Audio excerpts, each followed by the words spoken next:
രക്ഷയില്ല ഗായ്സ്, ഒരു രക്ഷയില്ല. അടിപൊളി ഗായ്സ്.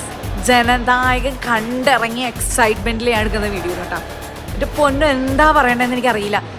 എന്തെടുത്ത് വെച്ചേക്കുന്ന സത്യം അണ്ണനില്ലേ, വെറുതെ വേറെ ലെവലാക്കി കളഞ്ഞ് പടം. എനിക്ക് ഞാൻ ആസ് എ ഫാൻ ഗേൾ എന്നല്ല, ഒരു വുമൺ എന്നുള്ള രീതിയിൽ ഞാൻ പറയുവാണ്. ഫീമെയിൽസ് നമ്മൾ വുമൻസ് ഫേസ് ചെയ്യുന്ന ഒത്തിരി